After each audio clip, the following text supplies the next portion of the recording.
안녕하세요. 이철규 목사입니다. 오늘은 마가복음 12장을 보도록 하겠습니다. 마가복음 12장은 11장에서 성전 정화 사건과 그리고 13장에서 예루살렘의 종말을 예언하는 부분을 두고 그 가운데 이 12장도 계속적으로 화요일날 일어난 사건인데 계속적으로 예수님을 어떻게 해서든지 흠을 잡으려고 하는 그 종교 지도자들의 부류가 있잖아요. 그래서 그 앞장에서 11장에서는 예수님이 성전 정화 사건을 일으키는 부분과 이런 부분에 대해서 너가 무슨 권위로 이런 일을 하느냐 그렇게 따지잖아요. 왜냐하면은 예수님을 인정할 메시아로 인정하지 않기 때문에, 그리고 자기들이 예수님보다 더 나은 권위를 갖고 있다고 생각하기 때문에 그러한 질문을 했을 것이며, 또 예수님에 대해서 무시하는 그런 부분으로 그런 질문을 했을 것입니다. 그래서 12장에 돌아서는 예수님께서 이들을 향한 가르침과 그리고 이들의 예수님을 시험하고 책잡고자 시험하는 그런 부분에 대해서 예수님께서 지혜롭게 대답하시는 그런 부분과 또 비유 부분을 우리가 볼 수가 있습니다. 그래서 먼저 마가복음 12장은 1절부터 44절까지의 말씀이기 때문에 이것을 다 하지는 못하 두 부분에 나누어서 하리라고 생각이 되어집니다. 자, 우리가 먼저 보면은 1절부터 12절 말씀까지를 보면은, 첫째, 예수께서 비유를 그들에게 말씀하실 때 한 사람이 포도원을 만들어 산 울타리로 두르고 적지 않은 틀을 만들고 망대를 지어서 농부들에게 세로 주고 타국에 가더니 하고 말씀을 합니다. 그러니까 이 말씀을 하나하나씩 우리가 생각해 보면은, 자, 여기에서 어떤 사람이 어떻게 했어요? 자, 포도원을 만들었어요. 포도원을 만들었는데 이제 산 울타리를 만들고 적지 않은 틀을 만들고 또 망대를 지었고 이 사람이 모든 것을 다 갖추고서, 그리고서 농부들에게 세로 주고 떠났습니다. 세로 주고 타국으로 갔습니다. 자, 이게 이제 시작입니다. 사건의 시작입니다. 자, 여기까지는 아무 문제가 없잖아요. 그리고 이 농부들은 이 사람이 만들어 놓은 이 포도원을 경작함으로써 그 소득을 얻는 것이죠. 그래서 세로 주고 갔잖아요. 세로 주고 갔다. 자, 그래서 때가 이르매, 그러니까 소출을 얻을 그 추수 때가 되어졌다는 것이죠. 때가 되면 농부들에게 포도원 소출 얼마를 받으려고 한 종을 보냈다. 그러니까 포도원에 때가 이르러서 포도원의 소출을 인하여서 이걸 얻으려고 이제 종을 보냈습니다. 그러니까 이 종은 이 포도원의 소출을 그 세로 주고 갔으니까 그 소출을 받아오면 되는 것입니다. 그런데 이 농부들이 어떤 짓을 하느냐? 자, 농부들이 주인이 보낸 종들을 향해서 잡아서 심히 때리고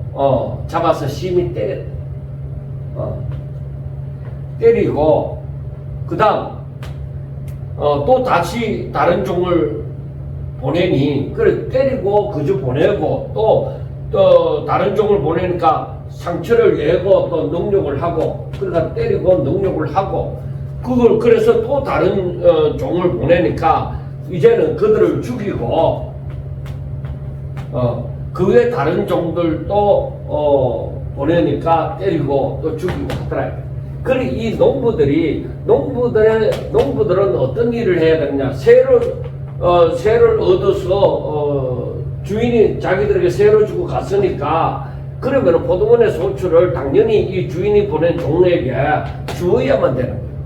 그런데 농부들이 이 주인이 보낸 종을 때리고 능욕하고 죽이고 그냥 돌려보내고 그렇게 했습니다.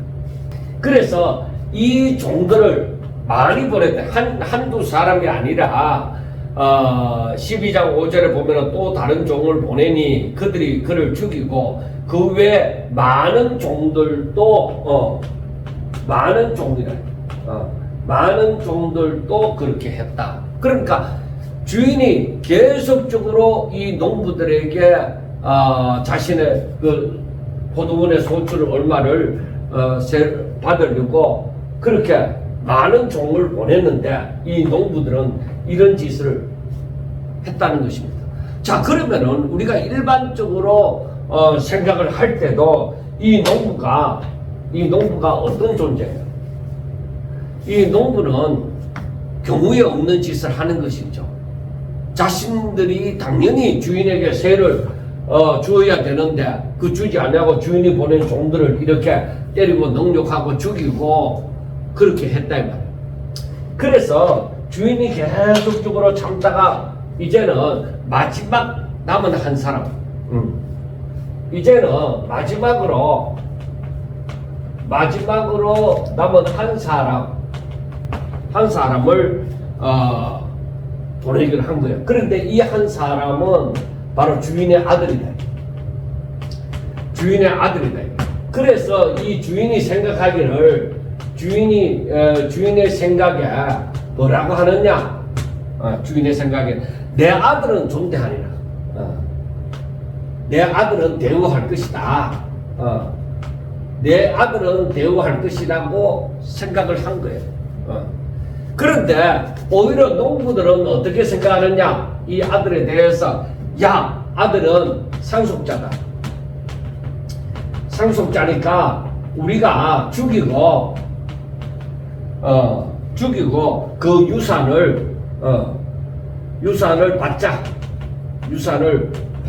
우리가 우리 것으로 만들자. 그렇게 함으로 농부는 이 아들을 죽이고 포도원 밖에 던졌습니다. 포도원 밖에 버렸습니다. 자, 이것을 바라볼 때 화가 나잖아요. 뭐 이 내용이 어려운 내용도 아니고 화가 나는 내용입니다. 자, 그런데 우리가 여기서 생각해야 되는 것이 무엇이냐? 포도원 주인은 누구에 대한 비유냐? 하나님에 대한 비유입니다. 하나님. 그 다음에 이 포도원은 뭐냐?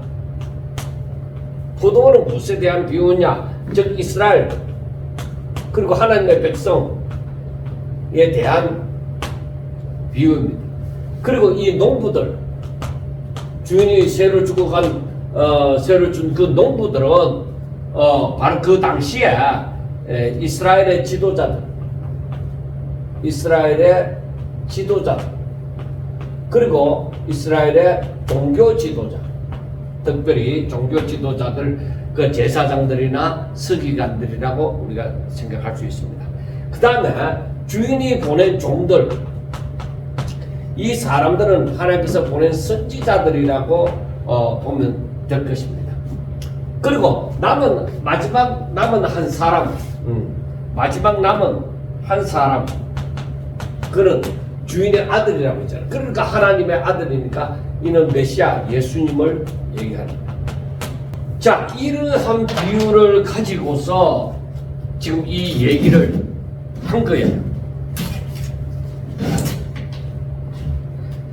그러니까 지금 이 비유의 말씀을 보면은 주인이 포도원의 소출에 이제 때가 되어져서 포도원 소출의 얼마를 받으려고 종을 보냅니다. 그러니까 이것은 하나님이 이스라엘 백성 즉 종교 지도자들에게 기대하신 그 영적 열매, 하나님 기뻐하시는 그 열매를 원했습니다. 그러니까 이 종교 지도자들은 이 백성들을 향해서 어떤 열매를 맺어야 돼요?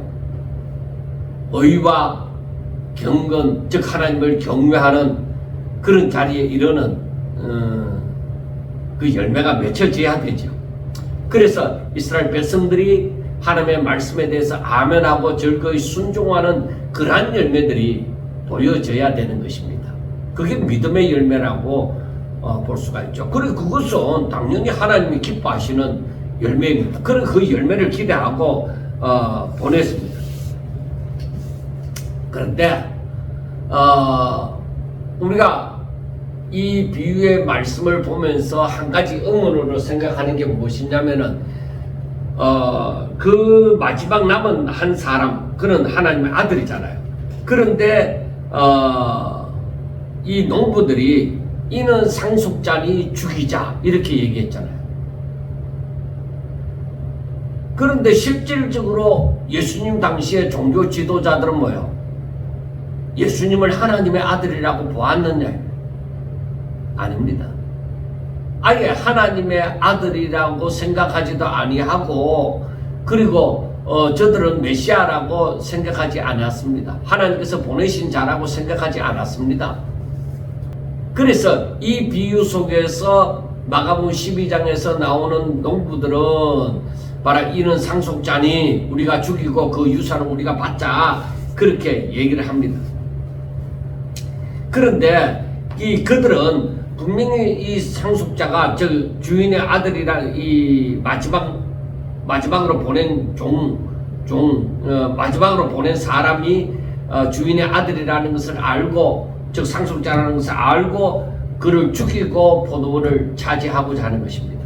그럼 어떻게 보면은 이걸 누가 알아요? 자, 예수님 당시의 종교 지도자들은 이 농부들처럼 예수님이 상속자다, 하나님이 보내신 자다, 하나님의 아들이다, 메시아다 하는 것을 저들은 알지 못했습니다. 근데 누구는 알아요? 그들 배후의 역사는 사탄은 아는 거예요. 그래서 그 아들을, 그 상속자를 그렇게도 죽이려고 하는 거예요. 그래서 우리가 이것을 깨달아 보면은 왜 그 대제사장들이나 바리새인들이나 서기관들이나 백성들의 장로들이 예수님을 계속 죽이고자 했는지 알겠죠. 배후의 역사는 사탄이 바로 그를 하나님의 아들이다 이거예요. 하나님의 사랑하는 아들이다 이거예요.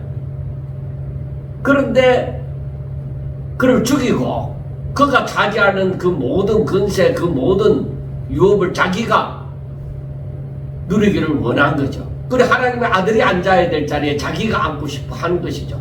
그러니까 어떻게 하든지 이 농부들처럼 사탄은 자기에게 속한 이 대제사장들이나 서기관들, 바리새인들, 그 종교 지도자들 말입니다. 이들을 통해서 어떻게든 예수님을 죽이고자 한 것입니다. 그런데 바로 이 종교 지도자들은 사실은 하나님을 믿는다고 하는 사람들이잖아요. 그럼 하나님을 믿는다고 하는 사람들인 것 같으면은 당연히 하나님의 말씀을 듣고 메시아를 알고 그리고 그를 영접해야 되잖아요. 다른 종과는 달리, 다른 종들에게는 어떠했다 하더라도 이 하나님의 아들에 대해서는 뭔가 생각을 달리하고 행동을 달리해야 될 것이잖아요. 그런데 그들은 그렇게 하지 않았잖아요. 그래서 이 종교 지도자들은 영적 무지다. 그리고 그 마음이 완고하다. 그래서 우리가 볼 때에 당시에 예수님 당시 종교 지도자들은 예수님 당시에 이 종교 지도자들은 배후에 사탄이 있는 거예요. 이 사탄은 가룟유다를 또 예수님의 팔도록금 한 거죠. 자, 그런데 이 종교 지도자들은 영적으로 무지해요. 그러니까 이 말은 영적으로 무지하다는 것은 성경을 못 깨달았다. 성경을 못 깨달았다. 그리고 그들의 마음이 완고함으로 말미암아 하나님의 말씀을 외면했다는 것이죠. 업신여겼다. 그리고 예수님이 전하는 말씀을 외면한 거예요. 그러니까 성경을 깨닫지도 못하고 저들의 마음이 완고함으로 저들에게 하나님의 말씀이 임해도 업신여긴 거죠. 멸가하는 것처럼. 그러니까 하나님의 말씀이 임하면, 즉 하나님의 음성이 들리면 너희들의 마음을 강팍하게 하지 말라 하는 말씀이 바로 원인이 여기에 있는 거예요. 그리고 이 당시에 종교 지도자들이 이렇게 영적으로 무지하니까, 성경을 제대로 깨닫지 못하니까 예수님을 잡아 죽이고자 하는 것이죠. 그 예수님이 메시아인지 모르니까, 그러니까 사탄에게 속아서 오히려 예수님을 신성 모독죄로 몰아버리는 거죠. 예수님을 보고 참나마도다 하고 얘기하는 것이죠. 그리고 저들의 마음이 강박하니까 아예 모르니까 또 강박해지는 거예요. 자기들 수준에서는 예수님이 이단자처럼 보이는 것이죠. 하나님에 대해서 참남한 자로 보이는 것이죠. 그러니까 마음이 강박하니까 하나님의 은혜가 저들에게 임하지 않습니다. 하나님의 말씀을 더 이상 깨닫지도 못합니다. 그러니까 예수님을 잡아 죽이고자 했던 것이죠. 자, 그 다음 중요한 말씀이 나옵니다. 구절에 보면은 포도원 주인이 어떻게 하겠느냐 하고 말씀을 합니다. 여기에서 보면은 당연히 이 농부들의 악행이다. 저들이 행해야 될 것을 행하지 아니하고 주인의 뜻에 반대되는 길을 걸었죠. 그게 악행이에요. 자, 악행인데, 자, 포도원 주인이, 그러면은 이 모든 결과를 두고서 주인이 어떻게 하겠느냐? 여러분, 우리가 생각할 때에 당연히 이 주인은 화가 나겠죠. 어떻게 하겠느냐? 이 농부들에게 계속적으로 세를 주어서 되겠느냐? 안 되잖아요. 그러니까 여기에서 말씀하는 거 보면은, 주인이 왔어. 주인이 왔어. 그 다음, 그 농부들을 진멸하고,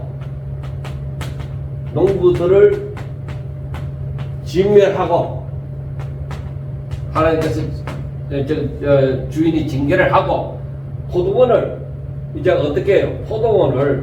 이들에게 주었던 포도원을 다른 사람에게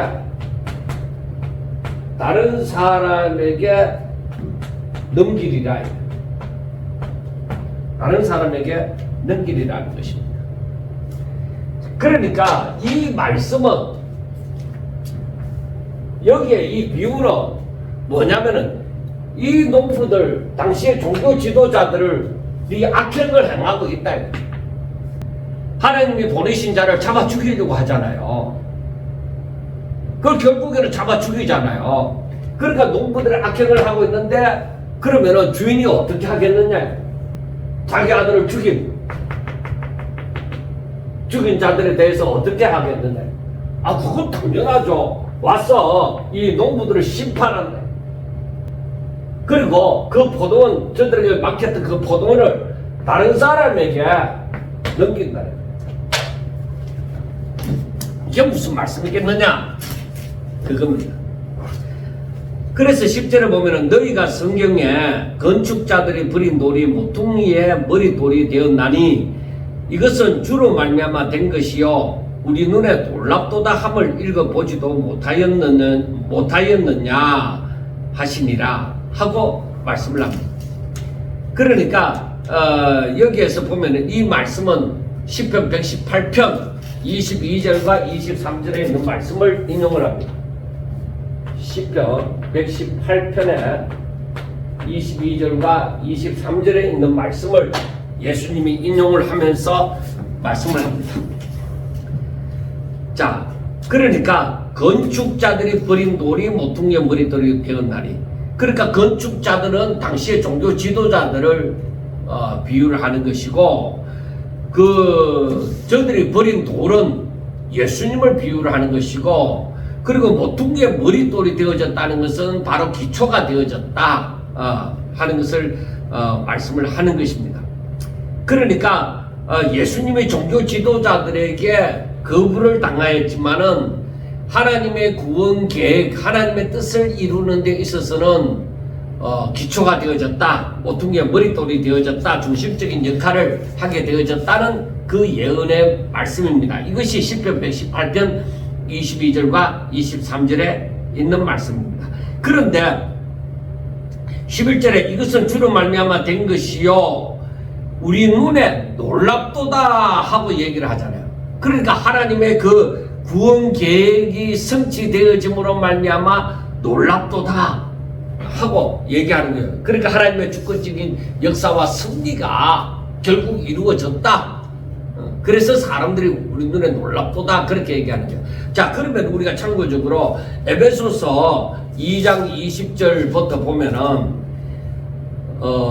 자, 그 전에 19절부터 보면 에베소서 2장 에베소서 2장의 19절부터 22절에 있는 말씀을 보도록 합니다.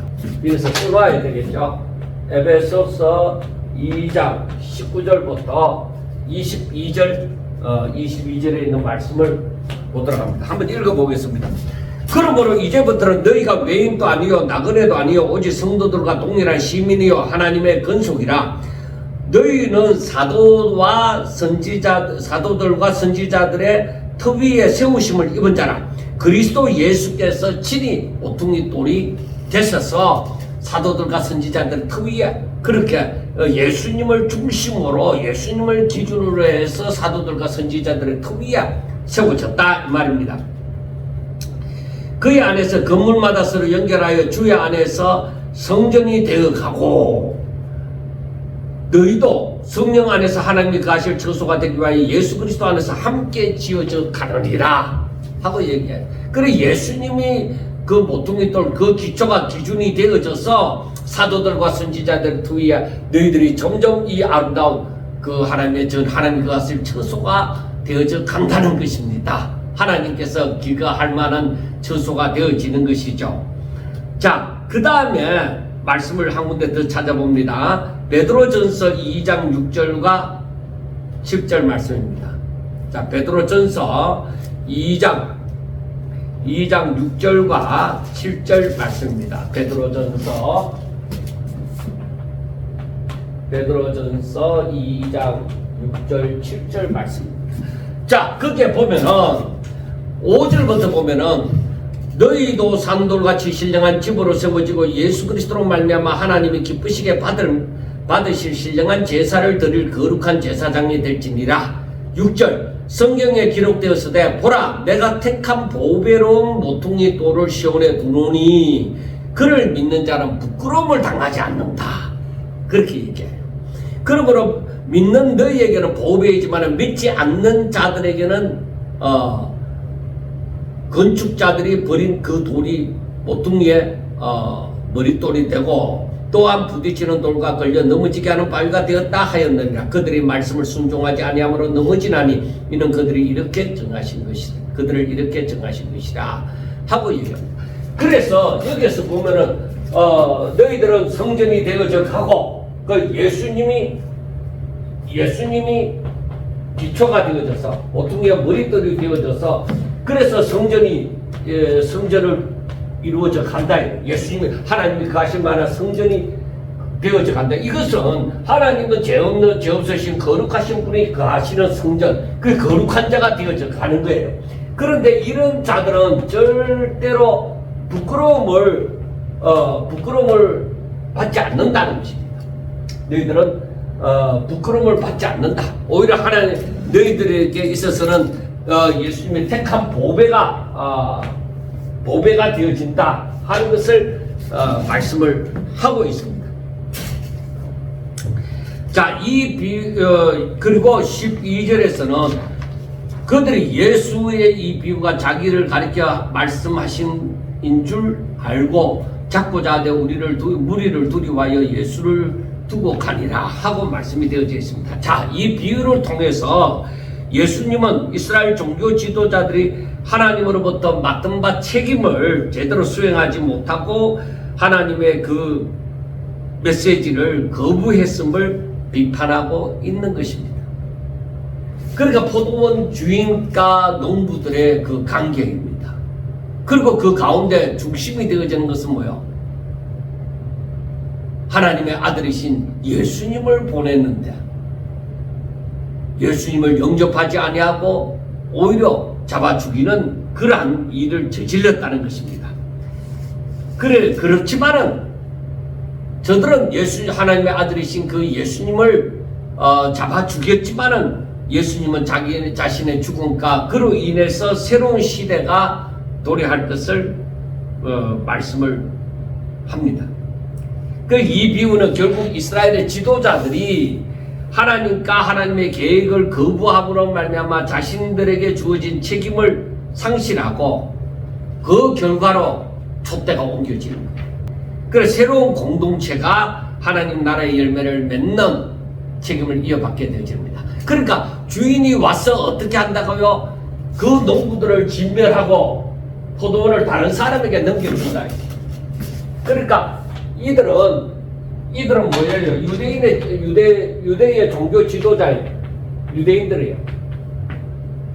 그 다른 사람에게 넘겨준다. 이거 교회 공동체라는 것입니다. 그러니까 우리가 이것을 알아야 되는 것이죠. 하나님의 나라가 유대인들만의 것이 아니라 모든 사람들, 특히 예수님을 믿는 새로운 공동체인 교회에게 맡겨진다 하는 것을 알 수가 있습니다. 그러니까 유대인들만의 하나님이 아니다. 그들에게는 하나님의 말씀이 주어졌고 저도 율법이 주어졌고 하지만은 저들은 그것을 업신여겼다. 업신여김으로 말미암아 이 촛대는 옮겨져서 오히려 교회 예수 그리스도를 머리로 한 그 성전인 그 교회로 이 촛대가 옮겨지는 거예요. 이 교회를 중심으로. 그런데 그 다음 말씀에 보면은 또 다른 데로 옮겨졌다 하는 것이 없습니다. 그래서 오늘날 우리들의 신앙생활은 어떻게 해야 되겠느냐? 교회 중심이 되어져야 되는 것이죠. 교회는 예수 그리스도를 머리로 한 공동체가 되어져 가야만 되는 것이죠. 그래서 교회가 예수님이 머리가 되어진 교회가 되어져야 되는데 하나님의 말씀이 업신여김을 받으면은 그건 교회가 아니에요. 그건 교회가 아니에요. 예수님이 머리로 한 하나님의 말씀이 거리가 있는 그런 교회, 하나님이 원하시는 그 기뻐하시는 열매가 이 교회에 보여져야 되는 거예요. 그 열매가 뭐라고요? 바로 그리스도의 의로 옷 입고 하나님의 말씀을 그대로 믿고 따르는 그 의, 믿고 순종하는 그 의, 그리고 하나님을 경외하는 삶, 이게 하나님이 기뻐하시는 것이잖아요. 그 열매를 맺어야 되는 것이죠. 사람들은 많이 모였는데 이러한 의와 그 모습, 하나님의 말씀을 듣고 순종하는 그 모습이 보여지지 않는다면 그것은 교회의 구실을 못하고 있는 것이죠. 자, 그런데 중요한 것은 또 이 비유가 그 유대 종교 지도자들에게 있어서 자기들을 그 농부들의 비유에서 하는 말씀인 줄 알고는 이들은 어떻게 해요? 예수님을 잡아 죽이려고 하죠. 그러니까 분이 계속 예수님을 잡아 죽이지는 못하고 분이 계속 쌓여져 가는 것이죠. 그런데 이들이 못 잡아 죽이는 것은 뭐예요? 사람을 두려워해요. 무리를 두려워하여 예수를 두고 가니라 하고 말씀을 합니다. 자, 여러분, 중요한 것은 뭐죠? 이 종교 지도자들이 하나님의 뜻을 알지 못하고 마음을 강팍하게 하고 악을 행하고 사람을 두려워합니다. 우리가 하나님을 아는 것, 그러니까 하나님을 아는 지식, 신지식. 하나님을 알지 못하면, 하나님을 알지 못하면은 뭐야? 이 종교 지도자들처럼 사단의 종로를 하는 거예요. 그래, 하나님을 알아야 돼요. 하나님을 알아야 돼요. 자, 그 다음에 저들이 마음을 강팍하게 하지 말아야 돼. 마음을 강팍하게 하지 말라. 그러니까 마음을 강팍하게 해서는 하나님의 말씀을 외면하는, 그런 마음을 강팍하게 한다는 건 뭐예요? 내 욕심대로 살고 싶은 거죠. 그래서는 안 된다. 그래서 이들은 어떻게 해요? 13절, 그들이 예수님의 말씀을 책잡으려고. 그들이 예수님의 말씀을 책잡으려고, 그 꼬투리를 잡으려고 하는 거예요. 그래서 저들이 굉장히 어려운 질문을 갖고 나오는 거예요. 자, 그 당시에 바리새인들, 제가 마태복음을 할 때도 말씀을 드렸습니다만은 그 당시에 헤롯 당들, 그러니까 이 사람들은, 바리새인들은 오직 그 종교적으로 권위를 가진 사람들이고, 그리고 헤롯 당원들은 정치적으로 힘을 가진 사람들입니다. 그런데 이 둘이 하나가 되는 일은 참으로 어렵습니다. 그런데 예수님의 말씀을 책잡으려고, 예수님을 잡아 죽이려고 하는 데 있어서는 이 바리새인과 헤롯 당원들이 하나가 되어져서 뭉쳤습니다. 그래서 이들이 하는 말이 무엇이냐? 이 사람들 가운데 사람을 보내어서 14절, 와서 이르되 선생님이 우리가 아노니 당신은 참되시고 아무도 끓이끼는 일이 없으시니 이는 사람을 외모로 보지 않고 오직 진리로서 하나님의 도를 가르치심이니이다 하고 얘기를 하는 거예요. 그러니까 이들이 뭐라고 하느냐? 첫째, 예수님의 마음을 얻고자 하는 거예요. 당신은 참 대단하시고 정말로 진리로 사람의 도를 가르치는 줄로 믿습니다. 그리고 사람을 외모로 취하지 않는 줄로 믿습니다. 당신은 대단한 사람인 줄로 믿습니다. 이렇게 말해놓고 하는 말이 무엇이냐? 자, 가이사에게 그 당시에 이슈가 되어졌던 겁니다.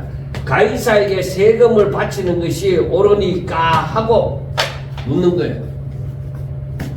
자, 당시의 왕은 그 가이사에게 세금을 바치는 것이 옳습니까? 하는 것입니다.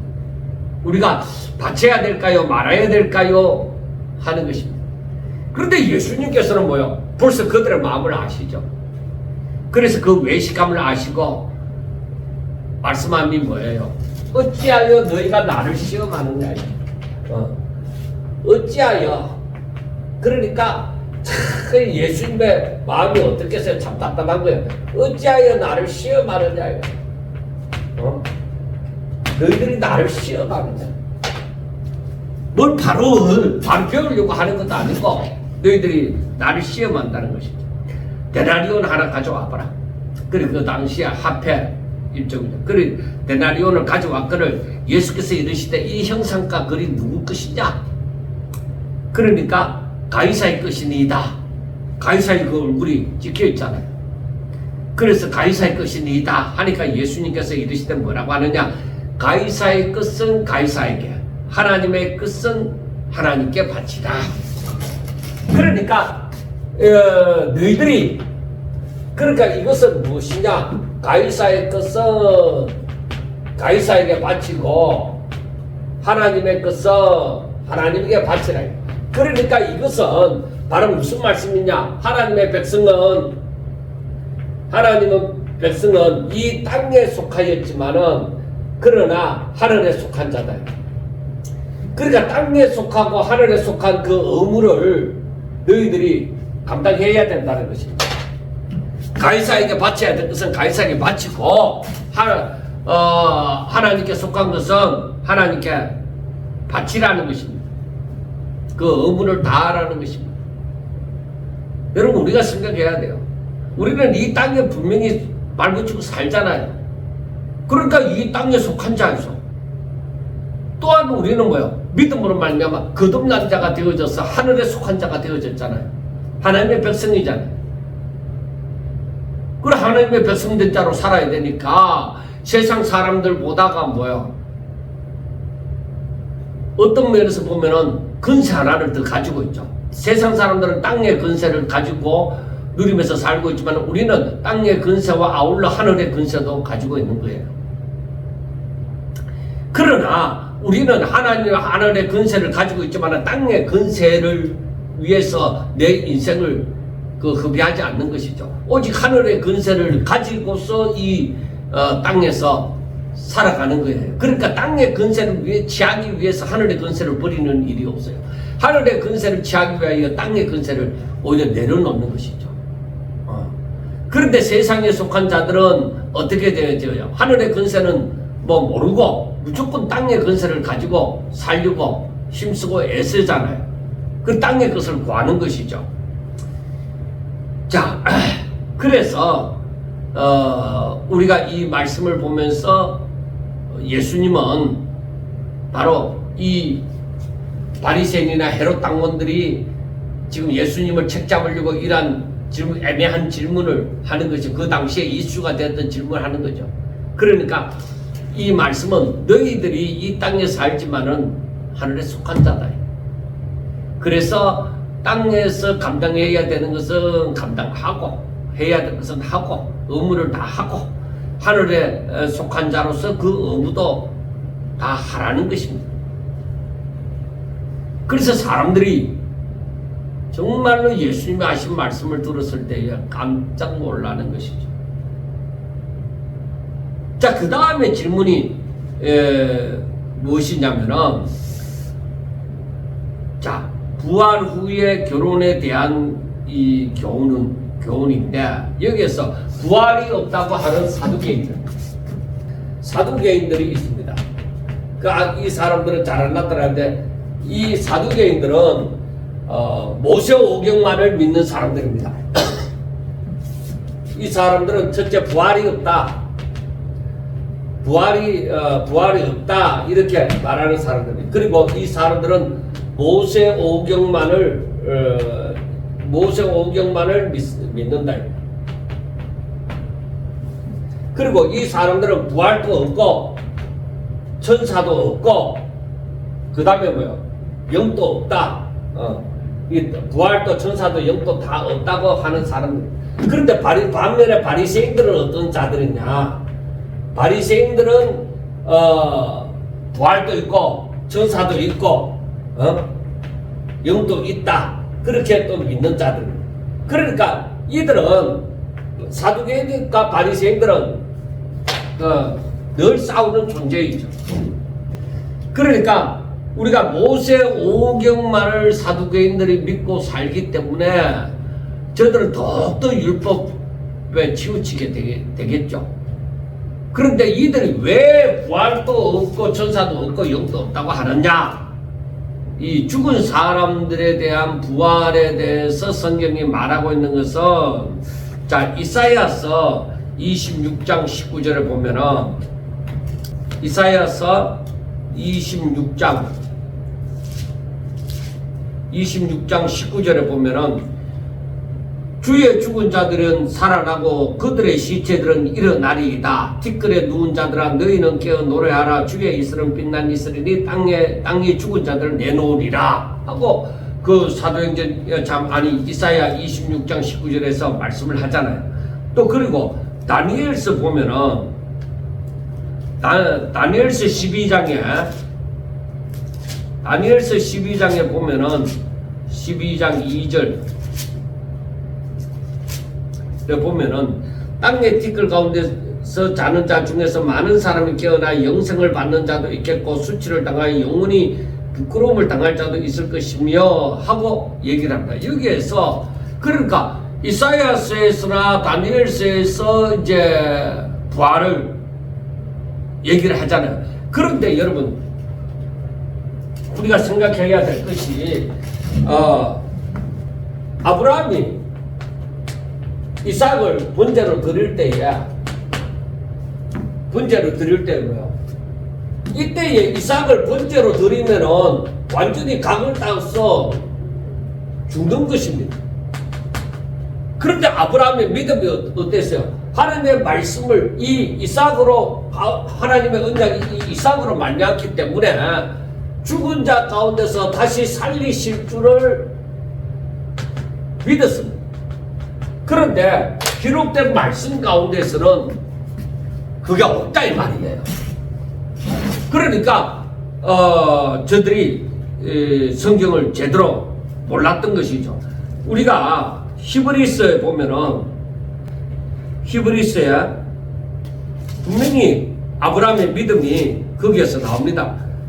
여기에서 보면은 17절 11장 히브리서 11장 17절 아브라함은 시험 받을 때에 믿음으로 이삭을 드렸으니 그는 약속을 받은 자로되 그 외아들을 드렸느니라. 그에게 이미 말씀하시기를 내 자손이라 칭할 자는 이삭으로 말미암으리라 하셨으니 그가 하나님이 능히 이삭을 죽은 자 가운데서 다시 살리실 줄로 생각한지라. 그래 부활을 아브라함은 그렇게 믿었는데 이 사두개인들은 왜 그걸 몰랐을까? 똑같은 사람이잖아요. 왜 몰랐을까요? 그래서 오늘 18절 말씀부터 보면은 부활이 없다 하는 사두개인들이 예수께 와서 물어 이르되 선생님이여 모세가 우리에게서 주기를 어떤 사람의 형이 자식이 없이 아내를 두고 죽으면 그 동생이 아내를 취하여 형을 위하여 상속자를 세울지라. 그래서 칠형제가 있는데 마지가 아내를 취하다 상속자 없이 죽고 그 다음에 둘째도 그러하고 하고 계속적으로 말씀이 나와져 있습니다. 자, 그래서 만약에 하늘나라에 들어갔다 이거죠. 하늘나라에 들어갔으면은 23절에 7사람이 다 그를 아내로 취하였으니 부활 때 그들이 다시 부활이 있다고 하면 다 다시 산다 이거요. 근데 사실은 사두개인들은 지금 부활을 안 믿잖아요. 그런데 이걸 이제 부정하기 위해서 부활이 있다고 한 사람들의 말을 빌리면은 그러면 부활이 있다고 하면은 사람들이 다시 다 살아날 거 아니냐? 다 살아나면은 이 7 형제가 전부 자식 없이 이 한 여자와 다 살았잖아요. 한 여자를 아내로 똑같이 취하여 살았잖아요. 그럼 부활을 했을 때에 누구의 아내가 되어질 것이냐 하는 것입니다. 자, 제일 먼저 형, 그 다음에 막내 7째 그 막내까지 전부 다 한 여자를 아내로 다 취했는데 부활하면은 그럼 누구의 아내가 될 것이냐 하는 것입니다. 그런데 예수님께서 하시는 말씀이 무엇이냐? 24절 예수께서 이르시되 너희가 성경도 하나님의 능력도 알지 못함으로 오해함이 아니냐 하는 것입니다. 그러니까 여기서 말씀하는 것이 무엇이냐? 예수님께서는 뭐라고 얘기하느냐? 너희들이 성경도 그리고 하나님의 능력도 성경도 하나님의 능력도 너희들이 모름으로 오해를 했다. 그런데 여러분 아브라함은 뭐요? 아브라함은 하나님의 능력을 아는 것이죠. 아브라함의 믿음이 이 하나님의 능력을 아는 것이죠. 그래서 히브리서 11장에서 히브리서 11장에서 말씀하는 것처럼 뭐라고 얘기해요? 하나님의 약속이 이삭으로 말미암았기 때문에 하나님께서 죽은 자 가운데서 다시 살리실 줄을 믿었다는 것이죠. 하나님에 대해서 똑바로 아는 것이죠. 하나님의 그 약속을 똑바로 아는 것이죠. 그런데 이 사두개인들이나 이 바리새인들은 성경도 모르고 너희들이 하나님의 능력도 모름으로 말미암아서 지금 너희들이 이러한 질문을 한다는 것이죠. 자, 중요한 것은 무엇이냐? 예수님께서 하시는 말씀이 25절 사람이 죽은 자 가운데서 살아날 때는 장가도 아니가고 시집도 아니가고 하늘에 있는 천사들과 같다. 그때는 결혼이라는 의미가 없다는 것이죠. 시집도 안 가고 장가도 안 간다는 것이죠. 그래서 죽은 자가 살아난다는 것을 말할진대 너희가 모세의 책 중 가시떨기에 관한 글에 하나님이 모세에게 이르시되 나는 아브라함의 하나님이요 이삭의 하나님이요 야곱의 하나님이로라 하신 말씀을 읽어보지 못하였느냐? 하나님은 죽은 자의 하나님이 아니요 산 자의 하나님이시라 너희가 크게 오해하였도다 하시니라 하고 말씀을 합니다. 그러니까 하나님께서는 이 아브라함과 이삭과 야곱의 하나님, 그들을 이렇게 저들의 하나님이라고 하는 것은 저들이 다시 살아날 것을 말씀하는 것이 되어집니다. 그래서 우리가 이 성경을 지금 예수님을 책잡으려고 했던 바리새인이나 서기관들이나 그리고 이 사두개인들이나 헤롯 당원들이나 이 전부 다 이 사람들이 뭐예요? 이렇게 하나님의 말씀을 제대로 깨닫지 못한 원인이 어디에 있느냐? 이 원인, 이렇게 되어진 원인이 뭐냐? 예수님을 잡아 죽이려고 하는 원인이 무엇이냐? 저들이 성경도 모르고 하나님의 능력도 모른다는 것입니다.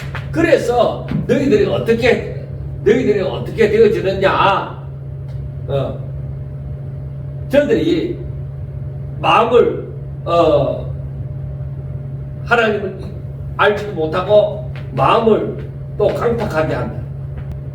마음을 강팍하게 함으로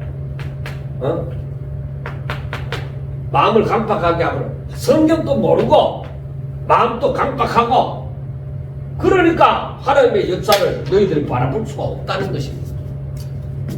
참 안타까운 일이죠. 그래 예수님이 지금 며칠 있지 않으면 십자가 못 박혀 죽으시는 그 날이 이르게 되어지는데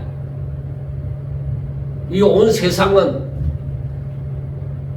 하나님을 아는 지식이 없으므로 망하는 거죠. 그런데다가 마음을 강팍하게 함으로 망하는 거예요. 그러니까 저들은 봐도 보지 못하는 소경과 같고 들어도 듣지 못하는 김거리와 같은 자들입니다.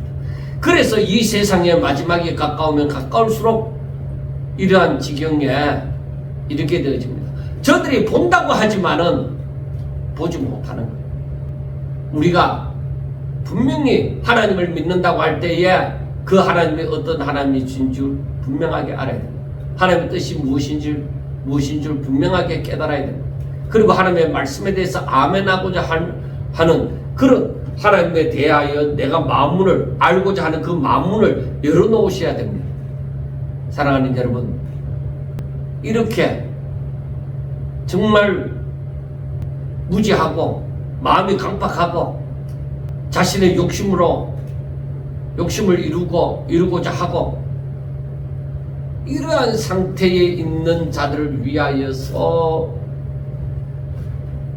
예수님이 십자가에 못 박혀 죽으시는 것입니다. 그 은혜로 말미암아 그 사랑으로 말미암아 우리가 하나님을 믿게 되었으면 이제는 뭐요? 하나님을 알고자 하고 하나님 뜻대로 살고자 하고 마음문을 열어놓고 하나님의 말씀에 대해서 아멘하고자 하는 그런 사람이 되어야 될 줄로 믿습니다.